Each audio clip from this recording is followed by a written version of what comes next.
Hello, everybody. Tracy Hackler back with some of the gang, the VIP members of the gang, for another episode of Roadshow Roundup. I clearly am not 100% tonight. My voice is gone. I've got 5 teeth less than I had last week. You look great. Well, thanks. I feel, but I'll be back. There's only 4 of us tonight. Kevin Kulikowski, bottoms, riding solo, New York Roadshow, and then the lovely Channels Brothers, top right corner from the California Roadshow. Not here tonight. Cody Krim from Texas. That's 2 in a row. He's missed 2 in a row. We keep receipts, just like David Diamondstein. We keep receipts. Yes, and I don't think we want to find out what happens if they miss 3 in a row. I don't think they want to find it. It's baseball season, so you're out. And then Trey Huntsman has a good excuse because, like, I was in the dentist seat on Saturday. Trey was in the dentist seat today and had some work done. But I didn't know they also took your voice when they took your teeth. And so apparently they took my voice. But I'm going to bring on our special guest. Look, here we go. This is a surprise to everybody here except Tracy. We don't know who this is. This is not Here's what so we knew that the Texas Roadshow store manager, Cody Krim, wouldn't come on. So we got someone else in Texas to come on. Ladies and gentlemen, Scott Prusha from Panini.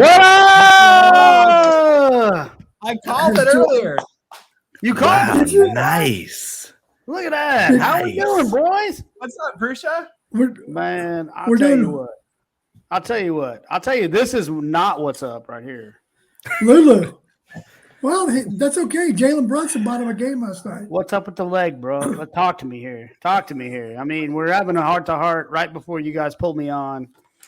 How's everybody doing? I have been with the California guys. I have not been with the New York guys. You know Kevin, though, don't you? We've met. Yes, I do. Yes, we've met. But like, I just saw my boys in Vegas. Speaking of party in Vegas, Scotty saw the 2 channels rip a box. I think you saw this. If not, I know I told you about it immediately. They ripped a box of NT NASCAR from the nightclub and just lost their minds. It was incredible. I'm telling you, it's great, man. I'm not to segue into NASCAR or whatever, but I've got the NASCAR bug, man. I was lucky enough to be able, because we do this promotion every year where it's the NASCAR VIP experience. Yes. And we take 2 winners to the Daytona 500 and we get to hang out with Joey Logano and in the pits and do all this fun stuff like that. And I just finally had enough. I mean, Daytona sounds cool. All right. I mean, it's the beach, right? And so I was like, man, I'm going to go and see what this whole thing's about. And man, I'm telling you, to anybody listening, and I will be as honest as I could possibly be and say that if you've never stood next to a pit and seen the cars pull in and do the changes and all this stuff, it is the most incredible experience I've ever had in sports. Incredible. I've been to Super Bowls. I've been to everything. But to be there that close to the action and to feel the cars and to see and it's just, I mean, I'm an idiot, right? I can't even I can barely pump my own gas. Let's be honest. And so, like, to watch these guys tweak the cars and do all this stuff and learn all that thing, man, it was fascinating. So I just think that, cards are lagging way behind just because, the more people that experience that, the more you get into race car. But man, I love it, man. I've got the NASCAR bug, man. You should come out here in June for the race. I might. I tell you what, it's a funny story, and that I have been looking at the calendar all year trying to figure out where the next race is I'm going to go. And I got a little bit of bad news delivered to me, which is the Texas Motor Speedway, the Texas race is the same weekend as the rookie photo shoot. So I'm not going to be able to go to that. What are you doing June 10th? So I've been looking for an opportunity to go to another race. And man, California sounds awesome. It should be around the time we open too. Fingers crossed. So Yeah, Scott, I'll tell you maybe something. I need to be there for the grand opening. Maybe that's Bingo. You Bingo. and Joey Logano. yeah. And I heard you talking. Hold on, not to interrupt you. I heard you talking about teeth earlier, and I'm not the guy that you really want to get talking about No. teeth. All right, Scotty is my tooth sensei. I am, man. He's the one that- I have been like, dude, go to the dentist. You know, if So I I finally could do took your- the Miyagi and rub your cheeks and make it all better, I would. But it's not good. Teeth stuff is not good. No, it's not. And we're not getting any younger either. Well, we are getting better looking. I'm gonna tell you that. I said Well, that to DJ the other day. I said, Like a fine wine. I said, man, I'm looking. For the Sonoma Raceway, it's one of, if not the only track in NASCAR where the pit box and the grandstand are right next to each other.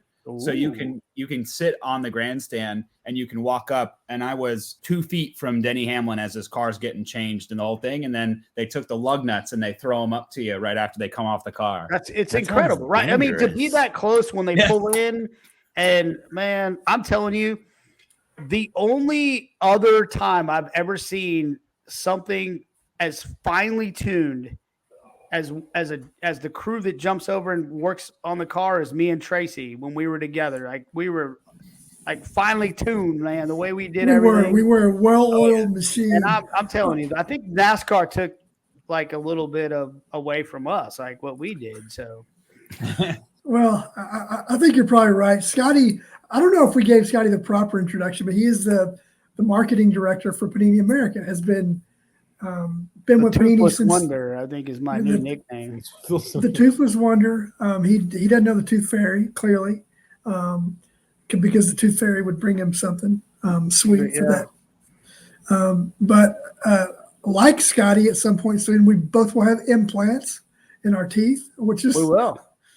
We like to do everything together. Like we decided that we would do implants together. We've worked together. We've collected together. We've done all sorts of things together. So we just figured, why not teeth? Let's make that the new. Let's do thing we'll do teeth together. Let's do teeth. Yeah, let's do teeth. But Scotty has been teeth, around. right? Scotty's been with Panini since 10 years before it was Panini. It was Donruss, and you were there. I mean, like, I get asked that question a lot. Like, how long have you been with the company, right? And you kind of go, well, I've been with them since day one, but I've been with them since before day one because I was part of Donruss. So, I've been there a long time, and I love the hobby. I think a lot of people that have crossed paths with me and know my story know that I'm a lifer. And when I say lifer, a lot of people say, hey, I've grown up in the industry and all that stuff like that. I mean, my dad took me to shows when I was a kid, and it instantly turned into like setting up. And then we had a shop, and then I worked for Beckett, and then I worked for Donruss, and then I worked for Panini. So, I've literally spent my entire life in the industry, and I had a shop. I mean, we had a shop for 5 years in Plano, Texas, and it was awesome. The experiences, and kind of bringing this back to what you guys do, the experiences in the shop are irreplaceable. My mom, and Tracy knew my mom. My mom made it a point that anybody that didn't have a place to go could come to our house on Thanksgiving or Christmas. And I would walk in, true story, I would walk into my house on Thanksgiving Day and I wouldn't know anybody in my house. And it'd be packed. And it was just all these card collectors and comic book collectors that didn't, that was their place to go, was the hobby shop. And it's such a cool experience. It's such a, I miss it tremendously. I know my dad does. I know my mom did. And we moved on and did other things, but the store experiences and the people that come in and see you guys, I mean, they really do appreciate the relationships and the fun that they have in the store. And it's unlike anything I've ever experienced. And I miss it tremendously. Yeah, well, that's good to know, because I can't wait. Can I ask you, who you collect? Who do you collect? Hashtag who do you collect? Hashtag who Wow, do I yeah. collect? Well, I'm kind of a so I grew up in. I mean, I hate to. I always bring it up. I gotta force it on you guys, but I'm a Nebraska Cornhusker. I grew up in Nebraska, and yeah, here's Tracy's side. Because Tracy knows that Eric Crouch is better than Tim Tebow. Okay, look. Okay, that's below the belt. That's a low blow. We had that debate a long time, but growing up in Omaha, my dude, 100%, my guy, my dude, my bro. To this day, I'm a freak about the number 5 is George Brett. That's my guy. I grew up playing hockey too, so I was always the two guys I had were Brett and Lemieux, who could go do the things that Gretzky did, but could punch your face in if he wanted to. Right? That's the one thing about Lemieux that I always loved was I'm like Gretzky always shot away from the contact, but Lemieux wouldn't if he needed to. So that's why I like Lemieux.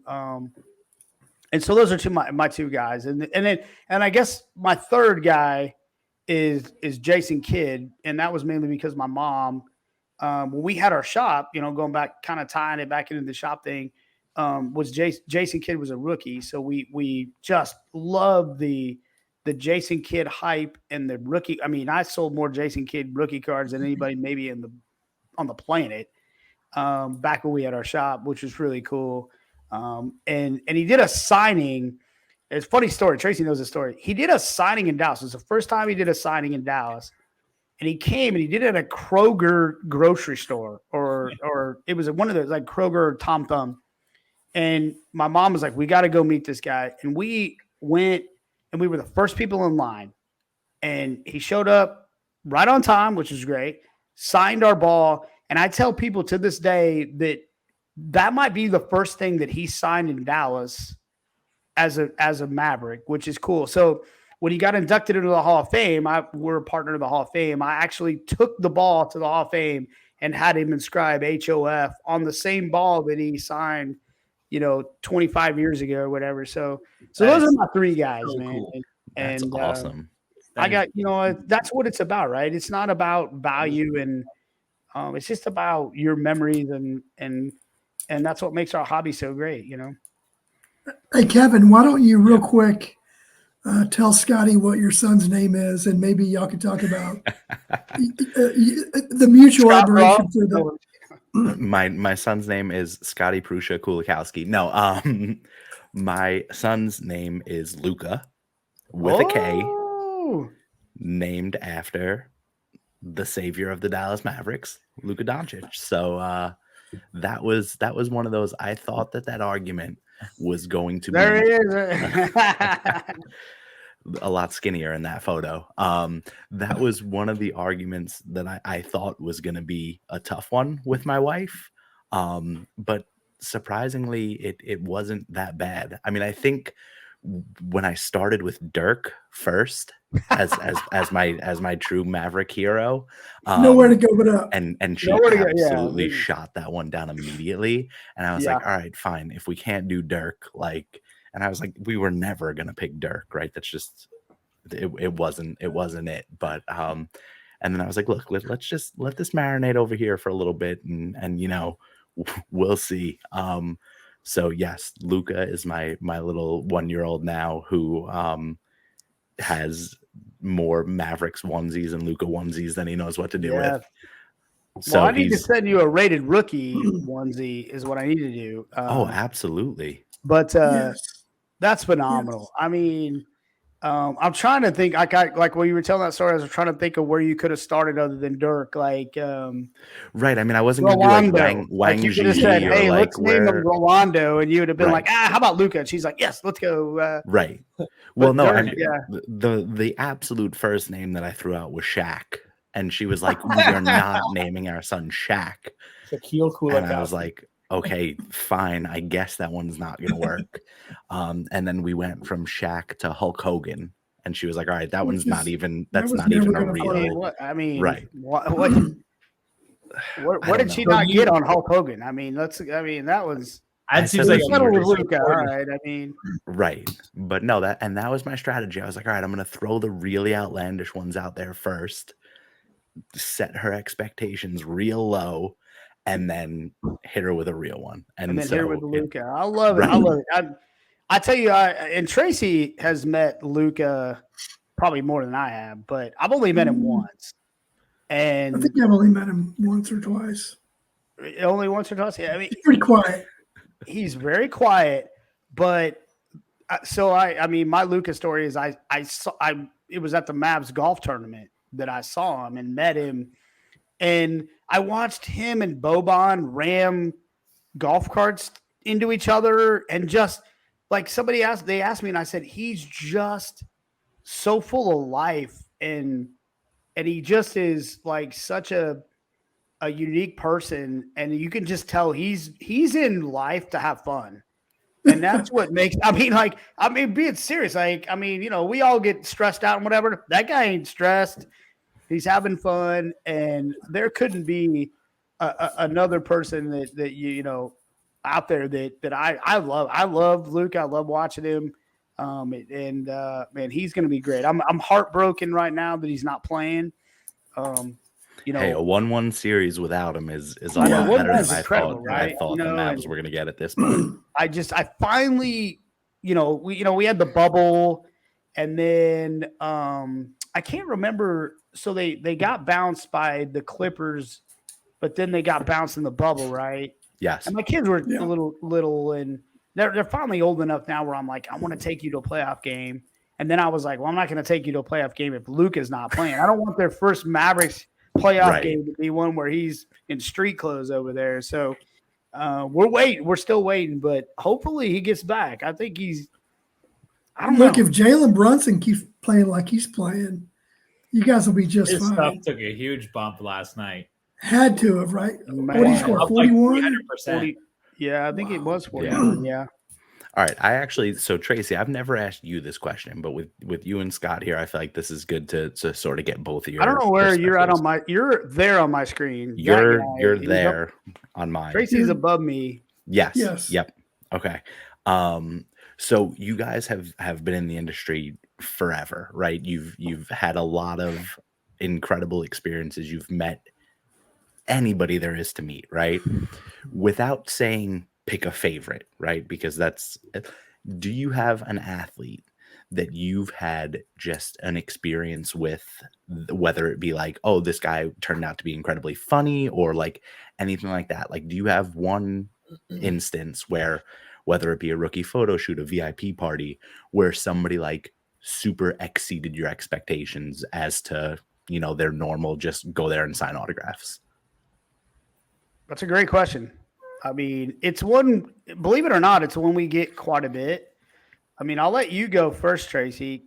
This is probably not going to be the best answer, but it's the best. It is a good answer because it's usually not the one you think you're gonna get, right? Yeah, you guys will not. It's going to be. You guys will not think a big this name is a big or something like that. Right. One of my favorite stories was we're at the Rookie Closeout was the event that Panini would have at the end, kind of like the counterbalance to the rookie photo shoot, where the rookies would come at the end of the year and close out the remainder of their contract. So we had Mitch Trubisky was one of the guests of honor that year, and he was signing his stuff in his contract year. And I did an interview with him and just talked to him and sat with him while he signed and stuff. So fast forward a year, and I see him again. The very next time I see him is on Radio Row backstage as he's doing something for Old Spice.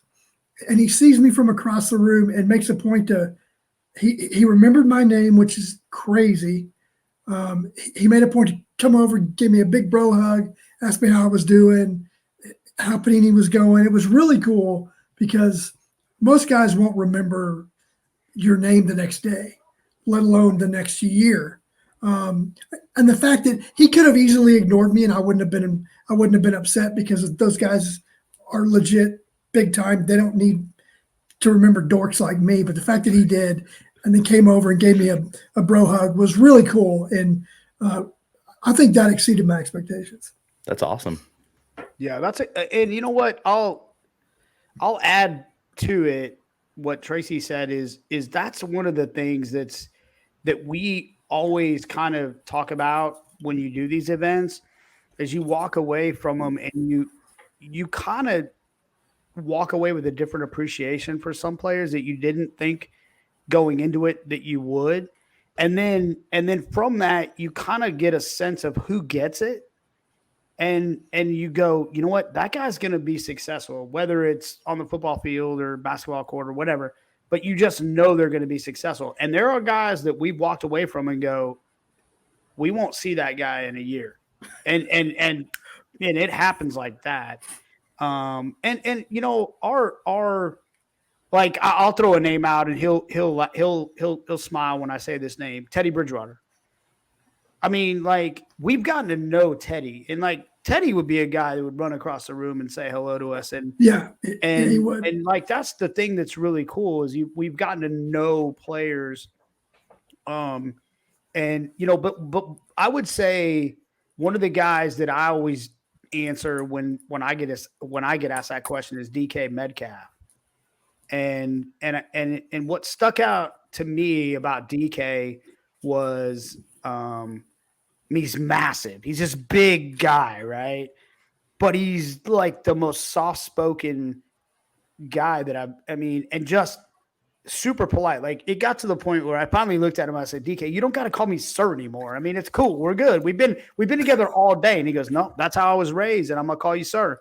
And then to Tracy's point, we saw him three more times, and every single time it was, Scotty, hey, what's up? Hey, how you doing, sir? You know, and that just really stuck out to me, just how polite he was, and he's always a guy that I reference when I'm asked that question. But we've come across, we have so many cool stories, and I mean, you know, we could fill up 20 of these shows, you know, telling these stories. And you know, I will share this one story because it's kind of cool, because my kids thought I was like a cool dad at this point. Right.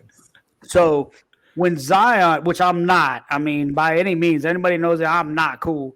Like, I'm dork city, but like, so Zion comes to town, right?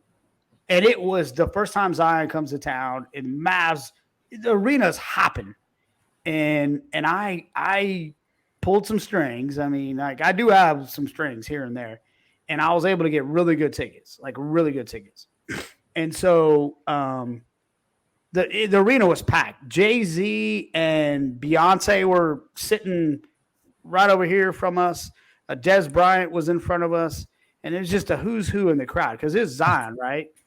And it was the hype. The hype train was for real, bro. And but sitting over across the court was Patrick Mahomes. And I've of all the people that I've really gotten to know, I got to know Patrick pretty good, you know, because I was always the guy that would go take care of Patrick, so it was great. So I'm like, dude, he walked across the court, and it was just a madhouse. Like, they had to have security come over and get him like off the court, and they put him in this private room that they roped off. And I turned to my kids and I said, there's zero chance I'm going to get to introduce you to Patrick. I'm sorry. It's not going to happen. And, you know, we were behind, Tracy knows the story. We're behind the stage or down by the tunnel, and they rope it off, and Patrick comes walking out of this room, and there must have been, not exaggerating, 500 people in this area. And all I did was I went, Patrick. And he stopped dead in his tracks and turned, looked me right in the eye, came right over and gave me the biggest hug. And then he's like, are these your girls? And he gave both my girls a hug. And he's like, hey, man, I got to jump, but it was good seeing you. And he ran off. And the guy behind me tapped me on the shoulder, and he goes, I don't know how you know him or how you did that, but that is the craziest thing I've ever seen out of all these people. And I was like, well, I kind of know him a little bit, you know. It's so like they just thought I was the coolest dad ever. And then to add to that story, which you can like, I'll add to the story, which makes it kind of funnier, is we stayed around till the game was over, and there were no fans in the stadium. We stayed all the way to the end because I don't know why we stayed to the end. There was nobody in the arena. Everybody had cleared out. we went to the concourse, and we were walking down the concourse, and all of a sudden I heard, Scotty. And I turned around, and it was Andy Dalton. And he came up and he gave me a hug, and he gave my girls a hug. And so we left, and we got in the car, and I said, you do realize you just met like 10% of the starting quarterbacks in the NFL tonight, right? Forget dad of the year. Like, That's kind like of cool dad of the century. Story, but it made me cool. Like I was like, Yeah. Heck yeah. What about y'all three though, Kev and the Channels brothers? I know y'all have met your share of stars too. Like I follow y'all, and I see these guys up here, the brothers up there. They are they know everybody. oh, Everybody. Gosh, I mean, look, they're hanging out with Steph Curry, and they got Draymond. They're coming over to the house for cocktails. Well, gold-blooded, so you know, I'm telling What you. are You know, I'm gonna You are jump and go gold-blooded. first. I'm going first Yeah. because Yeah. I'm not going to be able to follow up what they say. Get in right? there. yes. I'm You actually So can probably yes. No, I'm not going to be able to follow up when they're like, "Oh, we're best friends with Steph Curry." Like, no, there's no follow in that. I see where you're going with that. All right, I Right, get it. right. So I am going to tell you my favorite experience, I guess, that I've ever had with an athlete. Well, first off, I'll say one of the ones that I thought was the coolest was a couple of years ago at the Panini VIP party, getting to meet Ric Flair, because he was the man. And that was Very right cool. after he had some health conditions, but he was there. He was rip roaring and ready to go. And he took time to talk to everybody, which I thought was super cool. And true story, we were worried that he wasn't going to make it because he was. The timing, He the literally had timing was the health issues, and we were worried that we weren't going to be able to get him there. He was awesome. And in that same year, like Lonzo Ball was there, and he was awesome too, which was surprising because you see all the stuff with his family on TV, but he was like very soft spoken and nice himself. Very much so. But no, I'd say like my coolest experience, and it ties into a story that I don't know if I've told you guys, but we'll reveal on the pod for the first time. So Oh boy. I idolized Shaq growing up. He was my favorite player. I was 6 foot tall by the time I was in 4th grade and haven't grown an inch since then. But like big guy, played center. Shaq was my idol. And one year, and it had to be like Shaq's 2nd or 3rd year in the league, I asked my parents, and I was, what was I? Like not even 10, right? And I asked my parents if I can invite Shaq to my birthday party.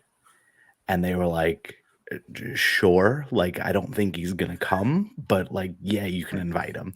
So I write a letter. We send it to the Orlando Magic. We send it to the arena. The day of my birthday party, there's a knock on the door. And so I go to the front door, and there is a life-size cardboard cutout of Shaq, and then a box, which I opened the box, and it was an autographed Shaq basketball. Wow. And there was a note that said, "Sorry, I can't make it to your birthday party, but hope you enjoy this." Right? Wow. We are now going to fast forward to 20 years later, and I find out that that ball was signed by my dad. Oh, And that Shaq had no idea that he got invited to my birthday party. So I get the chance, and through bidding on it, it was through Steiner Sports. Shaq was doing a public signing, but they were auctioning off a VIP ticket to meet him before the signing. And so I won the auction and got to go, and I brought my dad with me. And so we are in the VIP room where Shaq is signing all his mail-ins before the signing. And I told Shaq that story, and he turned to my dad and he said, "How dare you counterfeit my autograph?" That's very But Shaq. like in the most joking way. And I was just like, "Listen, Shaq, like this is now my chance." And I had purposely never gotten another piece of autographed Shaq memorabilia between that basketball and meeting him. And that was like one of those, like, you don't meet your, you don't want to meet your idols because you don't know how it's going to turn out. Yeah. But like Shaq exceeded every expectation that I have that I had.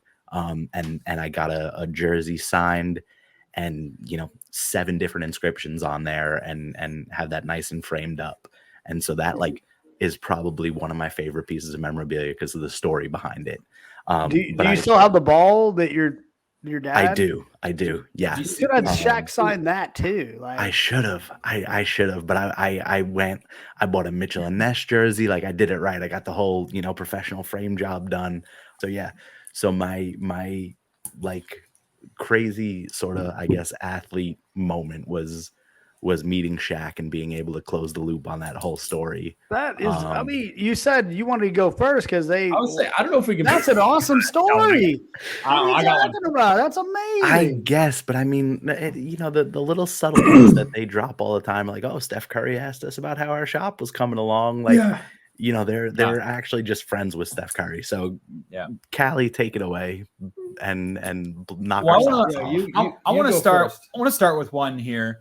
And it's a guy by the name of Mike Trout. I don't know if you guys have heard of him. Yeah, he works at Panini. You see, here we go. Panini on our baseball products and stuff. Yeah, there's baseball, NASCAR. Does he go by Tim? Yeah. Oh, that's Tim Trout. Sorry. Or is that Tim Salmon? Tim Salmon, yes. Tim Salmon. That's offensive. We live in Napa Valley, and wine is the number one industry here. And one of our friends' family, Caldwell Vineyards, they had given us a call, and you're like, hey, Justin and Ryan, this was I think this was 2018. They said, hey, do you guys know who Mike Trout is? I was told he's a baseball player, and this is the owner of the winery. He's like, his son went to school with us. He's like, I know you guys are big baseball guys, and apparently he's a pretty big deal. If you want to drop off a baseball, maybe I can try and get it signed for you. I said, oh, how kind. So we go over, we drop off a couple of baseballs, and you probably said it just like that too on the phone call. Yeah, exactly. And meanwhile, I'm thinking, okay, where do I get a Topps update in 6 hours? Like, yeah, I couldn't find one then. So the thing was, that was it. And then he calls us again at like 7:30 and was like, hey, he was supposed to come in, but he's running late. But I do have a little information for you guys about he's going to have dinner instead. And then his agent said he was going to go to this certain restaurant in Napa. It's like, oh, great. And so being the autograph guys that we are, we're like, oh, well, let's go there for dinner tonight. And Stalkers. This is not cute. This is stalker level. Like, well, hold on. So I had that's what our industry is. We were simply enjoying. Fair. We're howdies. Yeah. So I have a Trout jersey. I threw that on, and we went to the bar, and that makes it okay then. That's fine. He's sitting there, and no, the Trout jersey's on just so he can go, hey, will you sign the back of my jersey? Yeah, dude, that's the double auto. Like, that's a great move, dude. Sign this, and they go, oh, will you sign my jersey? Yeah. So he's laughing because it's true. We were just hopefully all we wanted was a chance to talk to him, like maybe take a picture with him or something like that. And he finishes his meal and he walks up to us and he puts his hands on our shoulders like this, and he's like, hey, thanks for wearing my jersey. And then he grabs our receipt and he goes, dinner's on me tonight, like that. And it was we had like a $250 dinner paid for by Mike Trout. Yeah, it was like the nicest. Wow, that's pretty legit, man.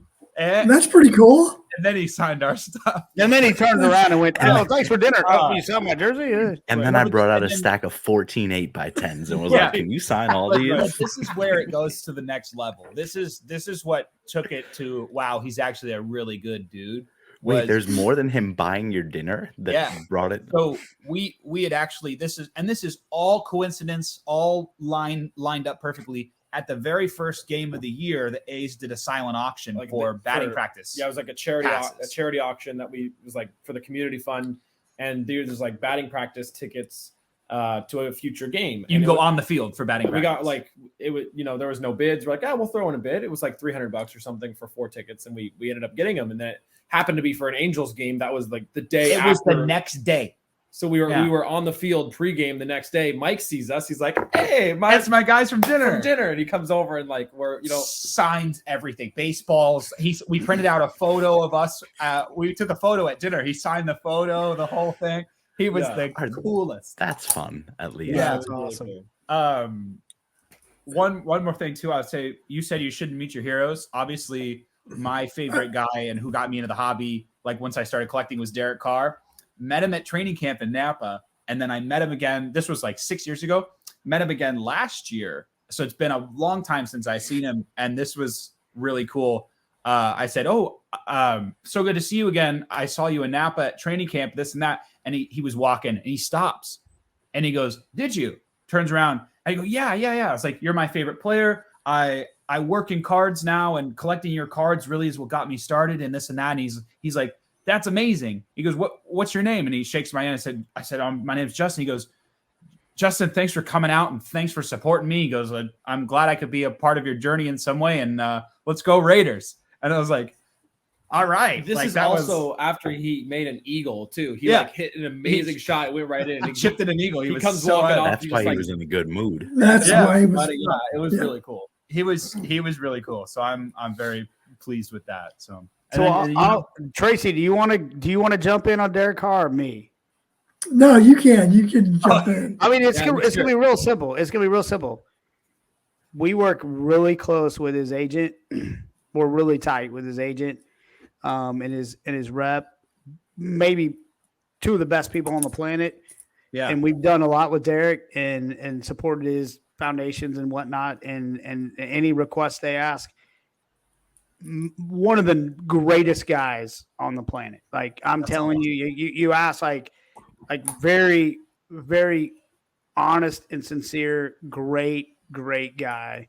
I love to hear that. That makes me so I'm just happy. telling you, he's awesome. We've done a lot with him, and we support. He's one of the guys that the minute the phone rings and they ask for anything for Derek, done. I don't Yeah. even quit. Done. That's Great awesome. guy. Great guy. That's really cool. There could be a Sonoma shop opening appearance at some point in his. Yeah, That's what That's, we're hoping for. Yeah. that is we We should get him on. We should get him on this. I guarantee you, Tracy can get him on here. Yeah, it would Let's be- do that. We have Let's a talk special about the guest Raiders. next week. We have Derek Carr. Let's get Derek Carr on here. I could do a whole thing. I could do a whole interview. Dude, Justin will dress I'm up sure in a you suit can. and It's- tie you- with a Raiders lapel. All right, so we should get It's him like- to y'all's it's like they have shop the for kid the reporter. opening. How about that that? would be Yes. Scotty. That would be awesome, and we could work with his charitable his foundation charity and too, all that yeah. stuff. That would Yeah, be, let's do that'd that. be Like great. you tell the story, we make it happen. Like let's go, Tracy. Let's go.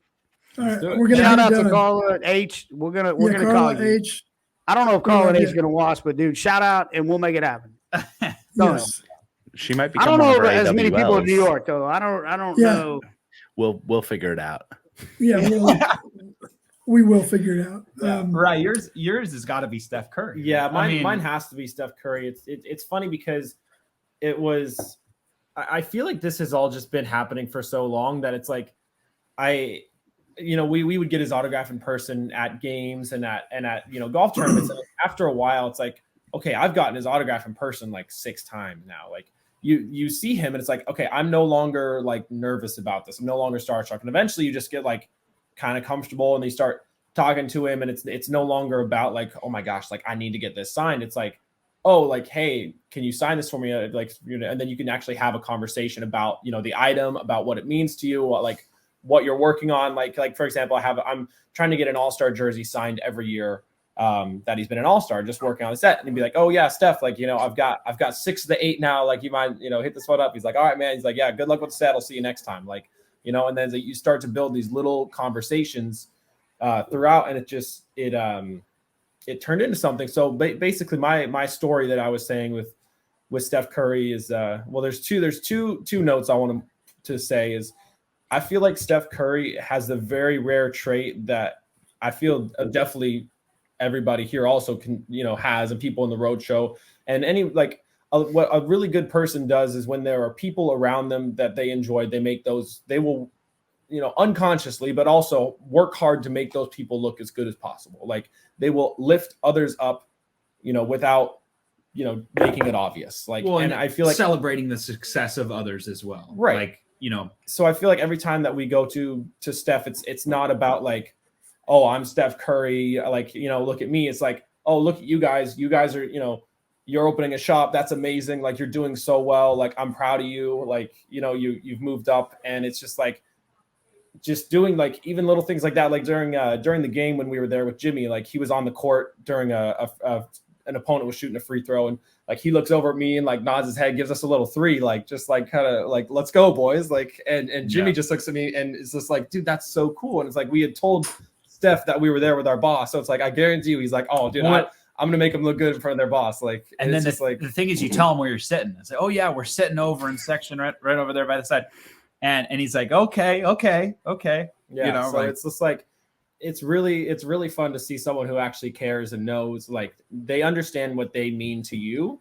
And I feel like it's not just from like oh my gosh, I'm obsessed, like I'm a fan, like you know what he's done for my life. And it's like the similar with friends, like you understand when someone's your friend, like you treat them with respect and this way. It's like kind of the same. Now I wouldn't say that we're quite best friends with him. That's not the case. Like I don't have his phone number, but it's like every time we see him, you should get it. Makes us feel good. I know. Well, honestly, Scotty, I'm at the point where I'm just like, I could see this, happening. I can see us becoming friends with him for sure, because he seems like the kind of guy we want to hang out with. It's on his vision board. Yes, I can get you Derek Carr. I can't get you Steph Curry. Hey, no worries. Yeah, but I'll take it. So my story with him is I talked to him about when we joined the team last year. We talked to him at a golf tournament and said, hey, like he always asks like how was your year? Because like we usually see him once a year up in Tahoe. He's like, he's like, tell me about your year. And we're like, oh, dude, it's been the craziest year of our lives. We joined this team. We're opening a card shop.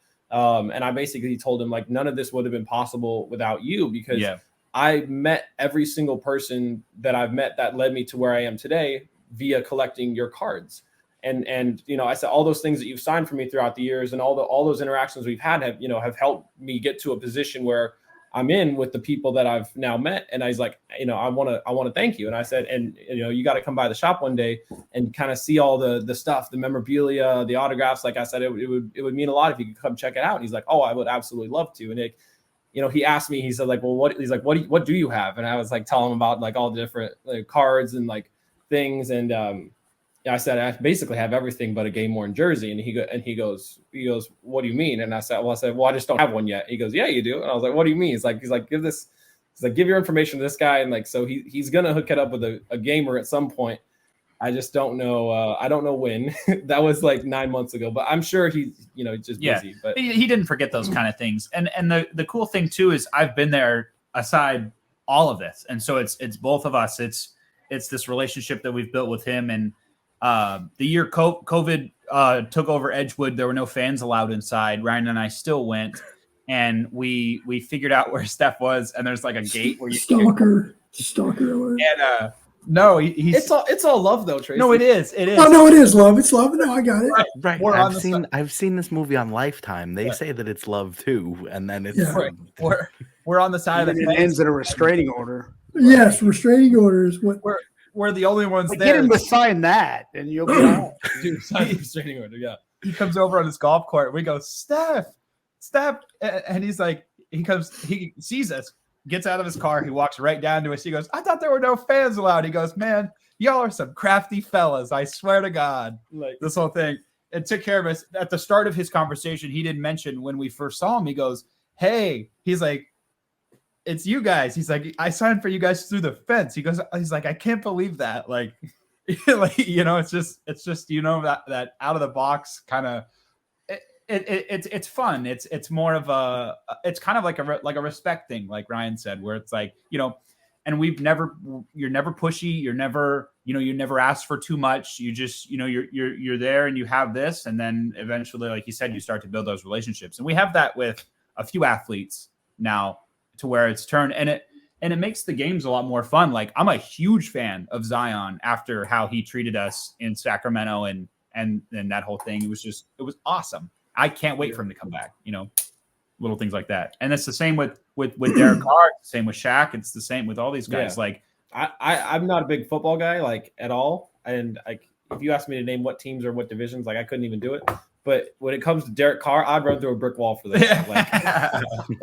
Just through being next to this guy, because he loves Derek Carr so much that it's like eventually it's like, okay, why do you like him? And then like you learn like, okay, he's literally one of the best dudes on the planet. Like you can't help but root for him. And I met him a few times too. Our neighbor actually in Napa was the mascot for the Eagles for like 11 years. And so he's the one who got us. He took us to the Raiders training camp and like got us in like the family and That's friends. very random, but okay. It's super, dude. He's awesome. He's so cool. Scotty, when Ryan tells you that he doesn't know football, during our Super Bowl predictions this year, he had TJ Hushmanzada scoring a touchdown. That was Justin. That was Justin. Oh, that was Justin. Oh, sorry. Sorry. I meant even worse than.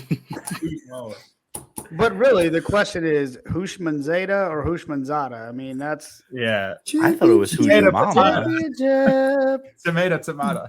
By the way, right? Great commercial. By the way, oh, it's one of the best. To close the Steph Curry story, Scotty may remember this, but Steph Curry was one of the first guys I interviewed when I joined Panini at the 2011 NBA All-Star Game. Yeah. He came to play. It was in Dallas. No, it was the one after that because it was in California with Wesley Johnson. Yep. Was the other rookie we had then? Yeah, he was at our booth. He was at our booth. Yeah. Yeah, and so he came and it's the worst audio ever created by man. So you can't understand anything we're saying to each other. But I gained an immediate affinity for Steph because of how he treated a knucklehead like me, not knowing anything about me. Just class act, the whole time. I still have that interview that nobody can hear. And I'm going to keep it your forever. mouth moving. Yeah, there's a lot of. And you're just like, what the heck?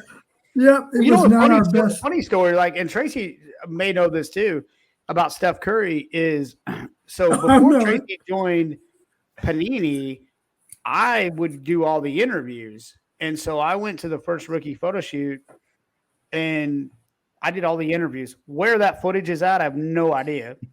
They're great. Terrible. I'm not like David Letterman or Jay Leno or anything like that. But they took one picture of me. The whole event. I don't even know who took the picture. I have no idea where the picture came from. And it's me interviewing Steph Curry. And at the time, I couldn't even tell you who Steph Curry was. No clue who he was. I don't even know if I prepared for the interview. I just was like, with my microphone going, what was it like hearing your name called on draft day? And, you're Golden State. Okay. What's it like? I mean, I had no clue who the guy even was. Somebody snapped a picture and they sent it to me. And I was like, cool. Fast forward a couple years later, he's MVP and everybody's going all crazy about Steph Curry. And I'm like, I think I got my picture with that guy.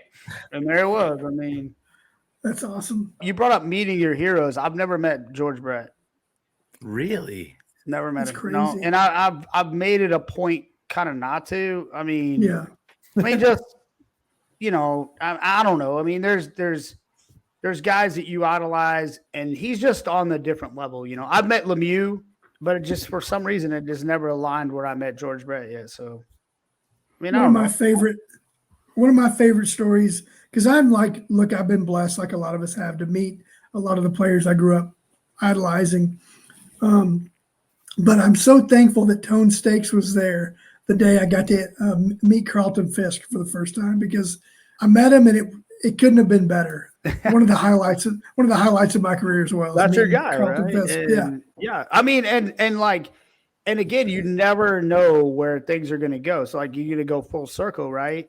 Like the year Russell Wilson was a rookie, it was all about Andrew Luck, RG3. I mean, even Ryan Tannehill got picked before him. And I was standing in the room and I had at this point, had nothing to do. Like, as people were kind of marrying up with players, and they're like, will you go help this guy over here? And I sat for half a day with Russell Wilson and was like, all right, I'm like, hey, you played for Wisconsin. You kicked it out of Nebraska. Oh. I mean, you kicked the crap out of Nebraska. Sorry. But now, fast forward and he becomes this great player in Super Bowl and all that. And now he's the Broncos guy. And it's just kind of cool to tie all those things together, So I'm thankful that we got to talk shop, because these are the cool things that I think sometimes people don't realize. They don't realize we have the same stories and passions that you guys do, and you guys have them, and Another question, if time permits, do you have a favorite product of across any sport that just any year that it comes out, you're like, this is my favorite to rip? And then the other would be, and we know, I think we know which is for Tracy. Have you ever had like an individual box that you've opened that has just been like so amazing that you were just like, wow, I really, your best hit out of a box? Yeah. I don't really have an answer on the best box that I've ever opened. New things really piqued my interest.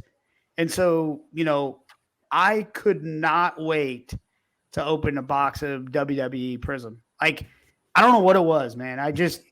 I'm a geek with the old school wrestlers. I love them. And you know what? I don't know. I think, Tracy, it's time to get the shirt made. Because I've said this now 1,000 times, which is I love old school guys on new technology. But like, you pull out a Babe Ruth Prism, and you just look at it and it's just so cool. And so like, I really wanted to see, The Rock and Hogan and Stone Cold and Andre on Prism technology. I thought that was so cool. I mean, you guys mag that. You guys want me to answer that question honestly? I'll answer it. If I don't like opening boxes of cards. You know why? Because I don't make boxes of cards.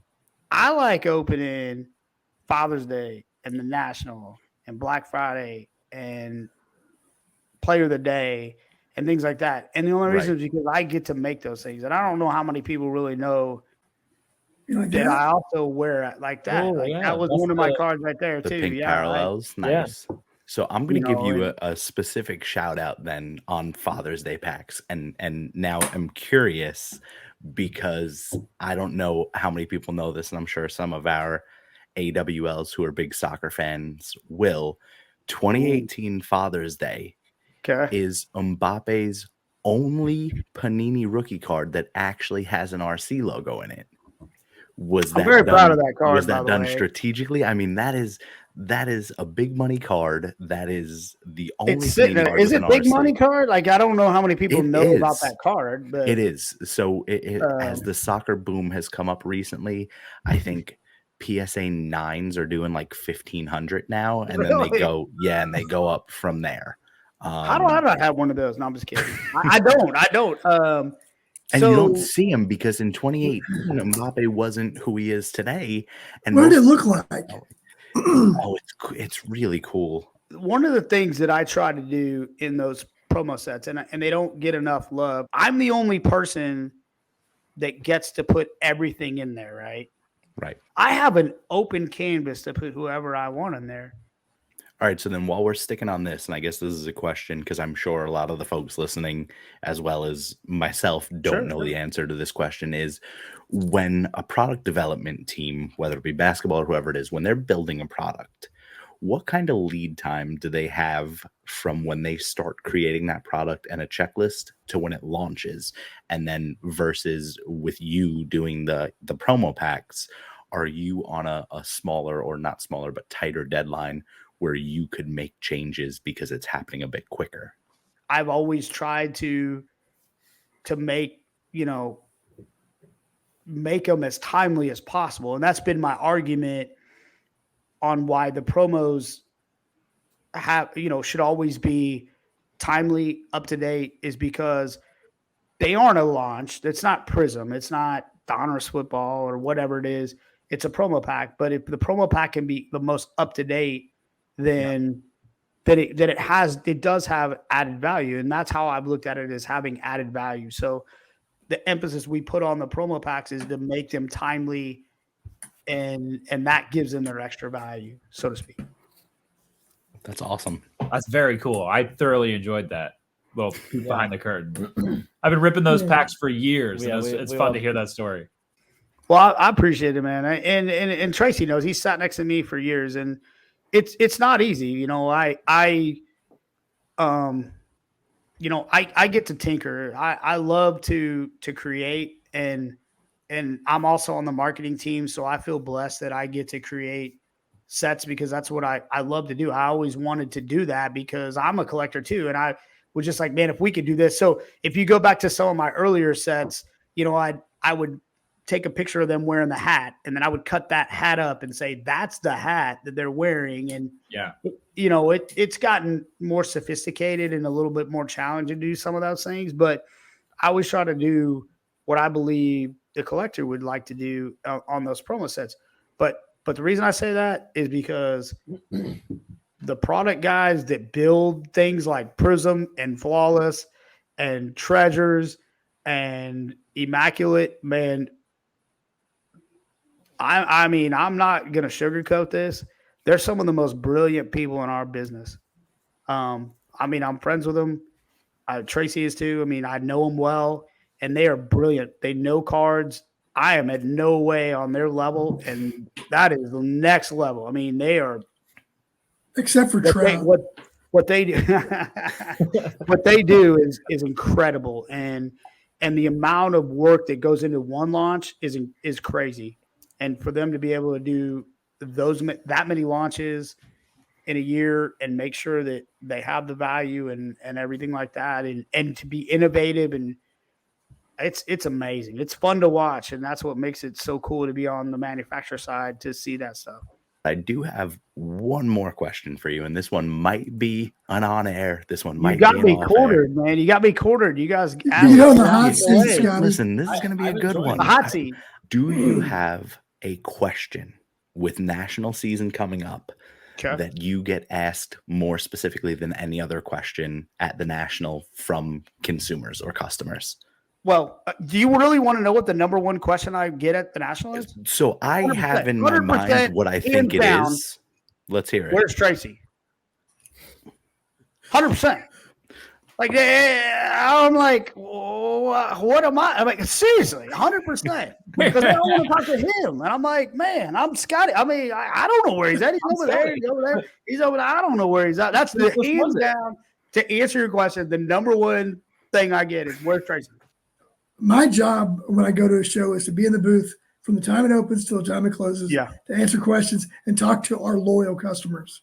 Whether that's a Panini customer or a Roadshow customer, I owe it to them to hear about their collections, find out what we can do better. And that will exhaust you if you do it right and you're on your feet, meaningfully engaging with customers from the time the show opens until it closes, you should be absolutely exhausted by the time the show closes every day. But I love that part about shows, and that's what I look forward to about this year's national. I know it's hokey, but it's also kind of where I am at my. Yeah, it's hokey, like you said, it's hokey. But like as we get older, it's also important to say that we have been in this industry for a long time. I mean, I can honestly say that I've been in the industry for 35 plus years, and I'm not much older than that, and like I've gained a lot of knowledge and all sorts. So I've been a guy that's had a shop. I've been a guy that worked at Beckett and understand that aspect of it. I worked at a manufacturer, so I do have knowledge that I can pass on, and I think that's valuable too, to be able to listen and pass on that knowledge to those around you. Isn't that what the N in Nebraska stands for? The N in Nebraska stands for knowledge, baby. Right there, back full circle. The N stands for knowledge. There it is. It all comes back to getting wisdom teeth. There you go. We're all backwards on the camera. I'm like, what am I doing? So Well, and we also need to shout out Going Direct, which episode 34 just dropped. That is an entertaining watch every week. So it is. What you're doing over there. Kevin and I would like to take umbrage with one of the nicknames on the show, El Jefe. That seems like a made-up nickname for him, Jeff Hofer. Scotty, no joke. I texted Tracy the screenshot of that when it happened, and I said, I have never in my life seen a grown man called El Jefe unless they were cartel associated. So, well, you've seen it now in the card industry. Well, we'll have you on again soon if you're willing to come join us. Thank y'all for having me on. I love you guys. I love Jimmy. I love what you guys are doing. And if I can be a part of it, I absolutely will. And if I can help in any way, I'm here. 2000 I love it. 2000. All right, Scotty. We'll see you, brother. Later, y'all. All right, guys. Yeah. I love y'all. You know that. We love y'all. We hope you know that. Thank you for listening. Thanks. Good Thanks stuff. for watching and listening. And we'll see you again next week. Thanks, everybody.